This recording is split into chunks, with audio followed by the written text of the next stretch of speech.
کتنی دور رہ گیا ہے؟ بس گاڑی اسٹیشن کو لگنے والی ہے۔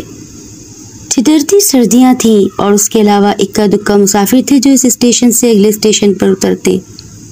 مجھے اپنی خالہ کے گاؤں آنا پڑا۔ خالہ کا میرے سوا کوئی نہیں تھا۔ میرے ماں باپ مجھے بچپن میں ہی چھوڑ کر اوپر چلے گئے تھے۔ خالو کا 2 دن پہلے ہی انتقال ہو گیا تھا۔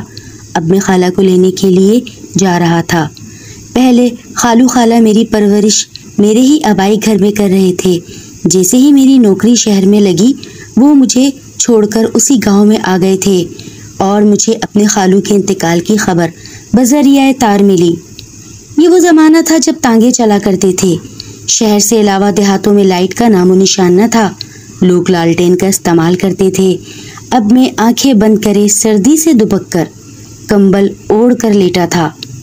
ٹرین اسٹیشن پر لگی۔ جیسے ہی ٹرین اس سنسان جنکشن پر رکی میں بڑی تیزی سے ٹرین سے باہر آ گیا۔ میں ہی وہ واحد سواری تھا جو رات کے 11 بجے یہاں اتری تھی۔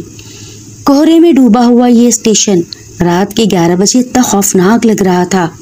میں نے گرم جیکٹ پہن رکھا تھا، سر پر پرانے طرز کی سائیڈ کیپ اور اپنا چہرہ گرم مفلر سے چھپا رکھا تھا۔ میں سگریٹ پیتا تھا۔ میں نے تھوڑی دیر رک کر ماچس سے اپنی سگریٹ سلگائی، اپنے چہرے کو کھولا کیونکہ سگریٹ کی طلب مجھے بہت ہو رہی تھی۔ میں کش بھرتے بھرتے اسٹیشن سے باہر آ گیا۔ چھوٹی سی اٹیچی تھی میرے پاس سامان کی، اس میں صرف 2 جوڑے تھے اور کچھ کھانے پینے کا سامان۔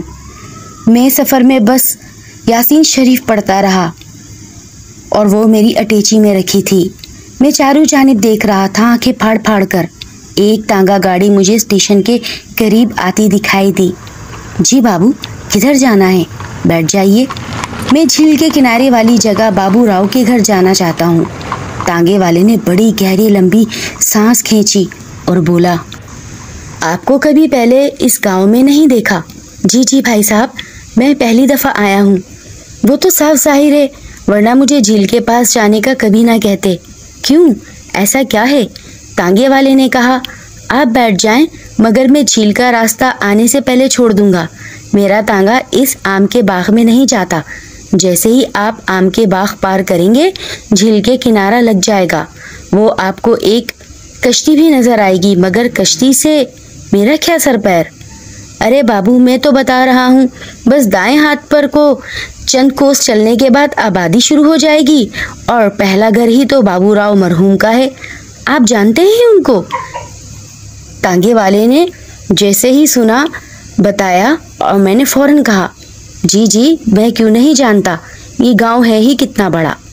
وہ تانگا بہت آرام سے چلا رہا تھا۔ سردی اتنی تیز تھی کہ گھوڑوں کی ٹاپیں، اس کی گونج بہت دور دور تک سنائی دیتی۔ یہ لو بابو، آ گئی منزل۔ میرا اور آپ کا سفر اتنا ہی تھا۔ میں تانگے سے نیچے اترا اور تانگے والے کو پیسے دیے۔ تانگے والے نے مجھے خوب اچھی طریقے سے راستہ سمجھا دیا۔ تانگا والا تو لوٹ گیا اور میں تھوڑی دیر وہاں رک کر اپنی سگریٹ سلگانے لگا۔ یہ میری دوسری سگریٹ تھی۔ یہ راستہ سیدھا جھیل کے جائیں جانب کو مڑ جاتا ہے۔ راستہ تو صاف ہے اور آم کے باغ دائیں اور بائیں جانب ہے، تو گھوڑا گاڑی تو آرام سے آ جاتی۔ یہ کیوں نہیں گیا اندر؟ میرے دماغ میں ایک سوال سا آیا۔ خیر، میں وہ سوال چھٹک کر آگے اس کوہرے کی جانب بڑھا، لیکن گھوڑے والے نے مجھے جاتے جاتے ایک بات کہہ دی تھی کہ اس کوہرے میں بابو دھیان سے جانا، کسی سے کوئی بات نہ کرنا۔ میں نے اس کی ہدایت سنتے سنتے اس کو پیسے بھی دیے تھے۔ وہ آگے چل پڑا اور گھوڑا مسلسل جھرجھری لے رہا تھا، ہنہنا رہا تھا۔ میں اپنی چھوٹی سی اٹیچی اٹھائے اور ارد گرد کے خوفناک ماحول کا جائزہ لے رہا تھا۔ مجھے میرے جوتوں کی چرچراہٹ بھی صاف سنائی دے رہی تھی۔ ہو کا عالم تھا۔ مجھے اچانک سے پانی میں آوازیں آنے لگیں جسے کوئی زور زور سے ہاتھ مار رہا ہو۔ ایک خوفناک چیخ نے میرا دل ہلا دیا تھا۔ وہ چیخ کسی لڑکی کی تھی۔ میں سمجھا شاید کوئی مزاحمت کر رہا تھا۔ میں نے قدم جھیل کی جانب تیز کر دیے کہ جا کر دیکھوں کیا ہو رہا ہے۔ راستہ بہت طویل تھا۔ میں یہ راستہ آدھے سے زیادہ طے کر گیا تھا۔ مجھے پھر کوئی وہی آواز سنائی دی۔ کوہرے میں ڈوبا سناٹا اور یہ راستہ میں اپنی چوتھی سگریٹ اب سلگھا رہا تھا۔ مجھے لگا میرے پیچھے کوئی اکھڑتی تیز سانسوں سے آ رہا ہے۔ میں جیسے ہی پیچھے دیکھتا ہوں تو سفید جوڑے میں لپٹی ایک انتہائی خوبصورت دوشیزہ جو سر سے پیر تک اندھیرے میں بھی نظر آ رہی تھی، وہ مجھے دیکھے بنا آگے نکل گئی۔ میں نے اس سے بالکل بات نہیں کی کیونکہ مجھے تانگے والے کی بات یاد تھی۔ دیکھتے ہی دیکھتے وہ بہت تیزی سے آگے نکل گئی۔ وہ کوہرے میں کہیں غائب ہو گئی تھی۔ مجھے عجیب سی گھبراہٹ ہو رہی تھی۔ میں بھی اب اس جھیل کے ساتھ لگی سڑک پر آ گیا تھا اور دائیں بائیں جانب مڑ کر دیکھنے لگا۔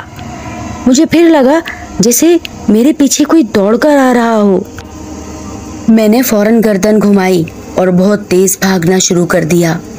وہ لڑکی جو اتنے پیچھے آ رہی تھی، اس کا اتنا بھیانک اور کریہا چہرہ جسے دیکھ کر میری روح تک کانپ گئی، وہ اتنی تیزی سے دوڑ رہی تھی اور دوڑتے دوڑتے میرے سے آگے نکل گئی۔